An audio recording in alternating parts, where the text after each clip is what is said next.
SBTV. Fasten your seatbelt. I'm Tinie Tempah, you're watching SBTV, and this is my track by track where I'm going to talk you through each track on my brand new album, Demonstration. Back to the beginning, in fact, no growing in. Thanks to the spectacular raps that I'm scribbling, it's backs that I'm dribbling in. Plaques in my living room, the stats match the facts, man, I'm back. Mama, look me. So Someday, the full title of that is Someday, and then in brackets, Place in the Sun, and then further down the album, it kind of is similar to Children of the Sun. It features Ella Eyre, who I first heard on the Rudimental record, Waiting All Night, and I just thought her voice was just young and raw and just incredible, very fresh. Like when you hear it, it just opens up very beautifully, and I just felt like it'd be a nice way to start an album. It's very much an intro, but in the format of a song, like of a full song, so like 2 verses and a bridge and a hook, and basically just saying that like as the song starts, it's almost like I'm from London is hard and it's cold, but I have this dream that one day, I'm gonna find my place in the sun. Someday I'm gonna find this place, so it just kind of sets the mood of the record and kind of lets you know who I am and where I'm from. And then I just basically go into the verses, just letting everybody kind of know all the obstacles I had to kind of face getting to hear what my intention of this record is, all of those kind of things, just starting off the album very nicely,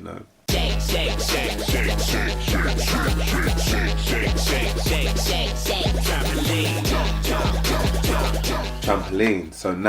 So as we go into the next record, now I feel like the record kicks off and it's with something that everybody hopefully knows. After being away for like 3 years, I wanted to make something that felt fresh and it felt new, and it could almost feel like it was from a new artist. So I felt like that was a good track to go second. It was produced by Diplo and it features 2 Chainz. Diplo I met over a course of festivals just around the world, bumping into each other, sometimes in the same tent, sometimes just on the same bill. Yeah, he sent me 2 tracks for Demonstration, and this is one of them. And then with 2 Chainz, after I finished Trampoline, I was just like, I really like 2 Chainz as a rapper because I feel like he's a perfect feature rapper as well as everything else he does. And his 16s are never ever boring. Like whatever he says is always animated and it's very unpredictable as well. That's what I like about 2 Chainz.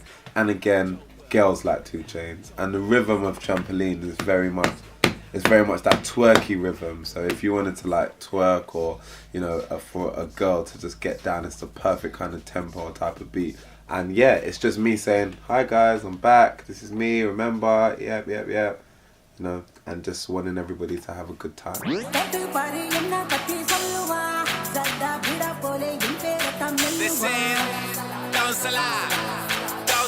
So we go to the 3rd record. Don't Sell Out was produced by Ballistic, 2 British guys who I'm very big fans of. It's also sampled a Tamil song called Kal Salah. So I was hearing the sample, Kal Salah, Kala, Kal Salah, and I was like, this kind of sounds like Don't Sell Out. It don't sound like Don't Sell Out when I'm saying it now, but the way it was going, Kal Salah, Kala, I was like, this sounds a bit like Don't Sell Out. So I was saying it on top of it, Don't Sell Out, Don't Sell Out, and it was working, it was going in. And then I thought it'd be kind of clever just to do a song kind of taking the piss out of that term, Don't Sell Out. Like what does selling out really mean? Everybody can sell out. If a footballer moves team, he's a sellout. If somebody signs a record deal, they're a sellout. Like what does this term mean? So this song is basically poking fun at that, so in the verses it's very extravagant, it's very like just swag talk, and that Tamil sample as well definitely adds a different dynamic to it. Girl, I've been unfaithful, baby, don't you say it's okay. So now we go into It's Okay, and that's a lot more of a song. So it's almost like I've given you the intro, I've given you 2 fun, random, bouncy things, and now we get into like a song. And It's Okay was produced by Labyrinth. It also features Labyrinth. It's very like unorthodox in the sense that I don't really think people would have ever heard or would even expect us to have made a song like this, because it's very slow, it's ballady, it's very reminiscent to me of like the Fugees or something like that. It just sounds different, very soulful as well. And the song basically goes a little bit deeper, where I'm talking about a relationship with a girl who I felt like, you know, was perfect for me, but I got very complacent with. And then, you know, one day she just had no emotion, like, you know, females do, and was just like, it's alright, it's done now, it's cool. And there was no going back. Just a random fact, I wrote this song in Jamaica. There we go. And it's funny because I definitely feel like you can hear that kind of like, what's the word? That kind of just, it's got like a very like rustic, urban kind of feel to it, you know? And I remember when I was writing it, I was just kind of on my own, and I had someone who was kind of like looking after me there, and she said, oh, what's this song? And I said, oh, it's my song. And then she was silent. I said, do you like it? She went, yeah, man. And that was my stamp of approval. So that's kind of what made it go on the record. And I think it's a special song, and I think it shows a little bit of growth and evolution for me and Labyrinth, even as a like collaborative team. Like when we come together and we do our thing, it's just kind of pushing the boat out a little bit further. And personally, it's one of my favourite records on that album.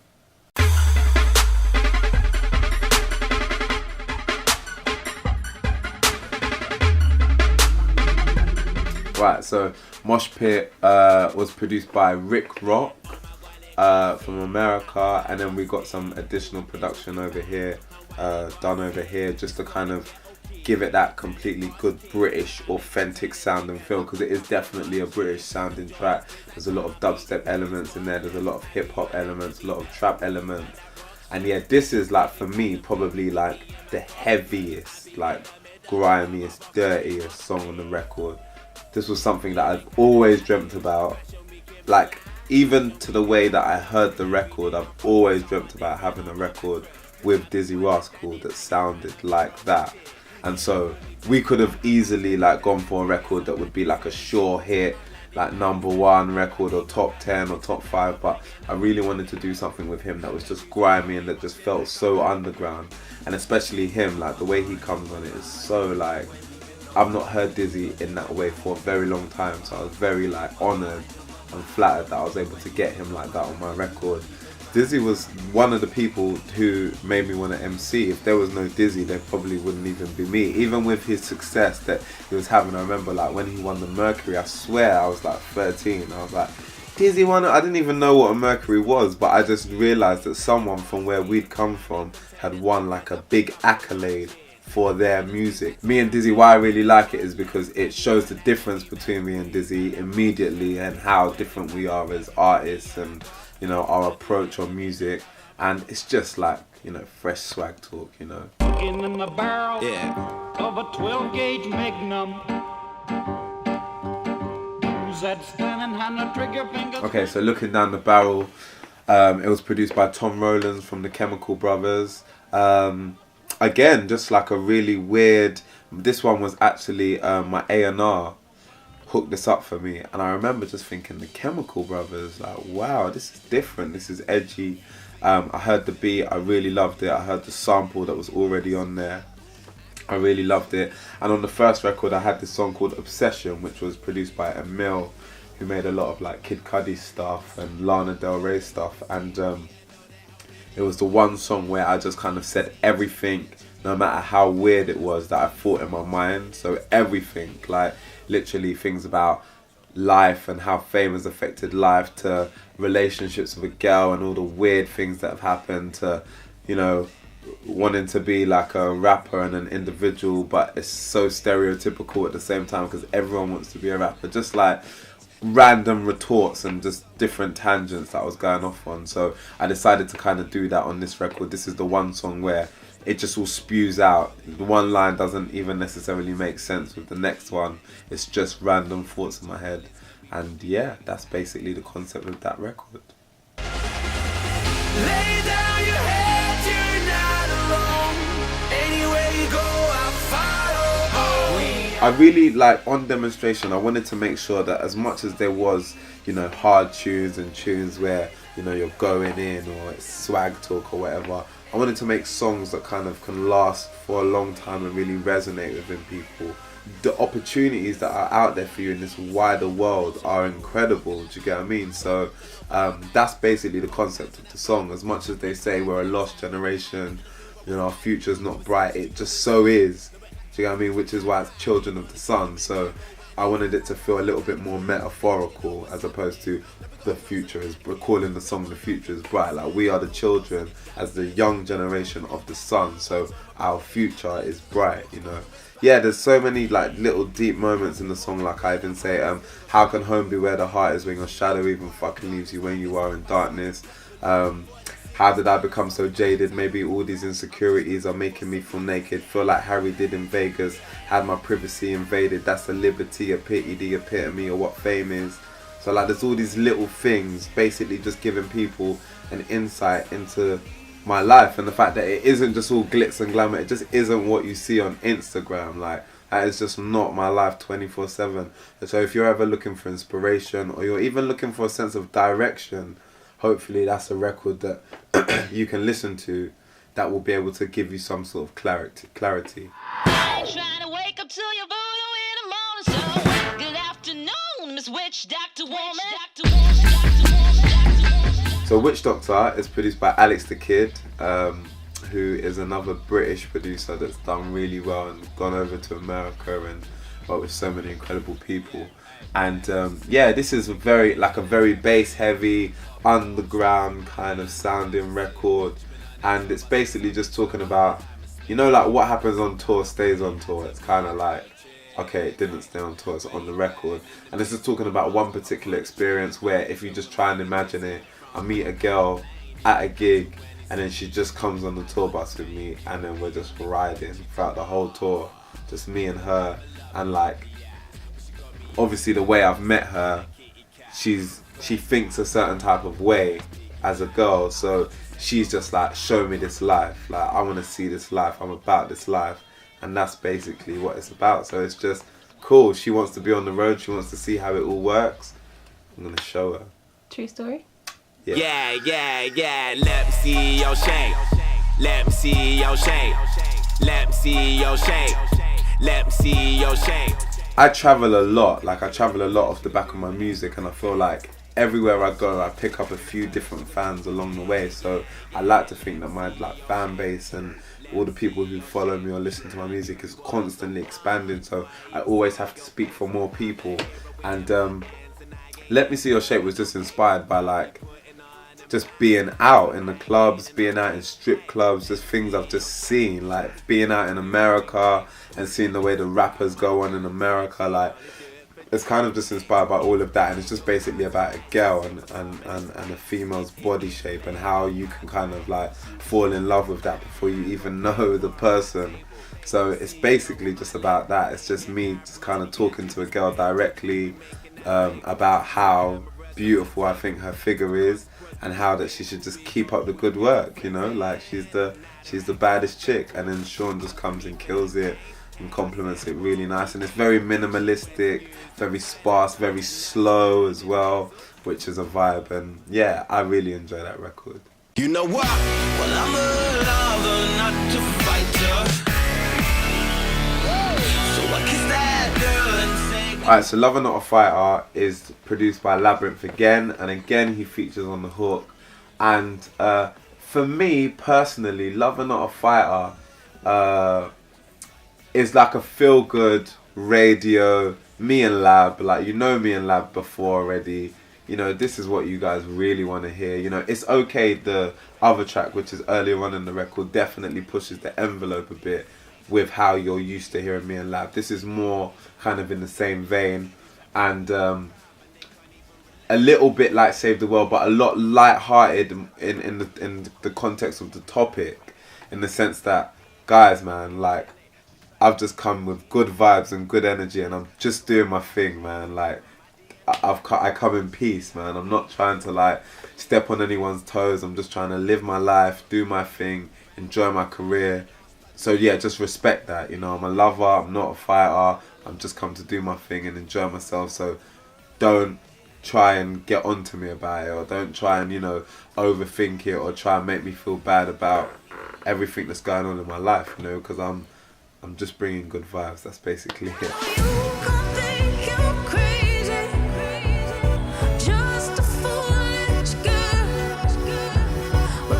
Heart Can Save the World was made by Naughty Boy. It features Emily Sandé, one of my favourite artists in the whole wide world. And again, you know, more into songs, inspirational talking, motivational talking. Basically just kind of just saying that good intentions and a good person, you know, with honest intentions can change the world. You know, obviously save the world is something that sounds a lot like, it just sounds better and it's nicer on the ear. But if you go out there with positive energy and you feel good and you're coming from an honest place, like, you can make a change. That's what's been really amazing about this album, because it's not only been like a demonstration in the sense that I described before, but it's also been a demonstration as to how to make an album. Like, the first time around, you don't really know. All you do is you get this record deal, and you're just like, whoa, like, I'm signed, this is amazing, and you just like record, and then before you know it, the album's done. This time around, I had to think about so much more things, you know, edits on things, production things that I didn't like, going back and forth on mixing. Like, there's one song in particular, Tears Run Dry, I fixed that like 37 times, like it was crazy.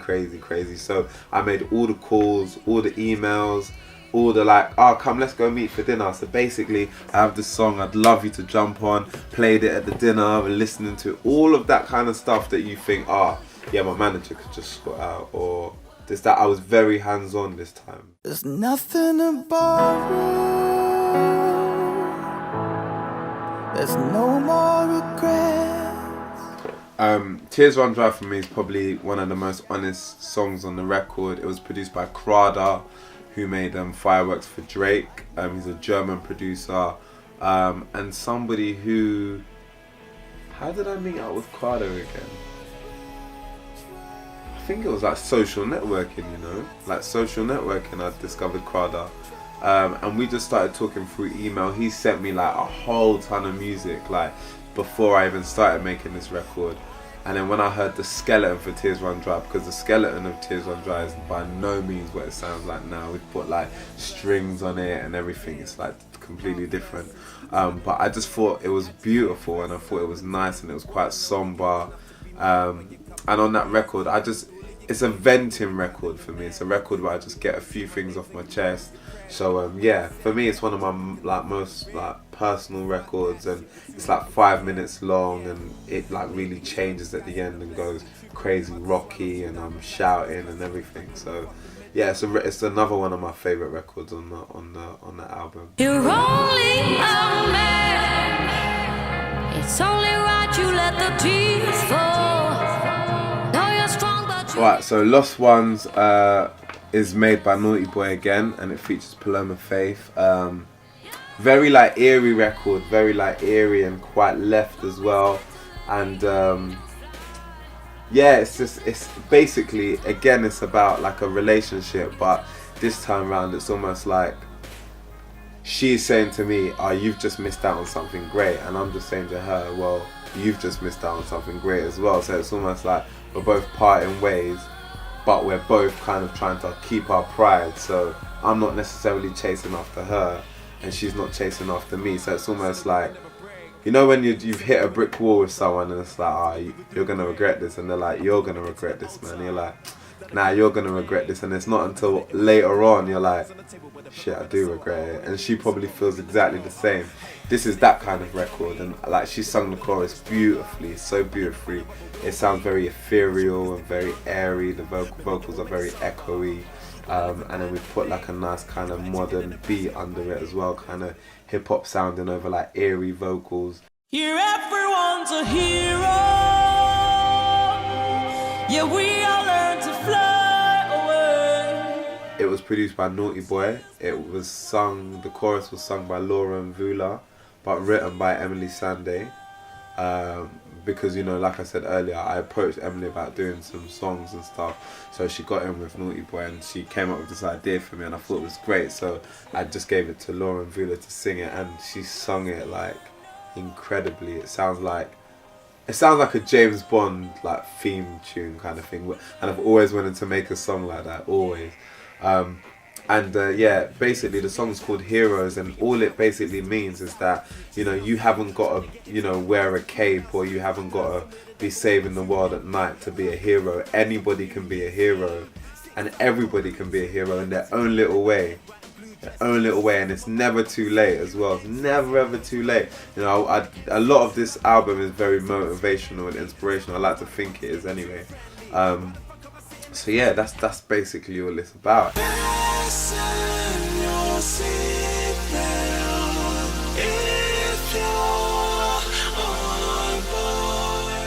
So there you have it. Those are the 14 tracks on my brand new album Demonstration, which is out now. I hope you guys enjoy it. My name is Tinie Tempah. This is SBTV. Peace. Subscribe to SBTV to keep updated on the latest releases, and check out more of our videos below.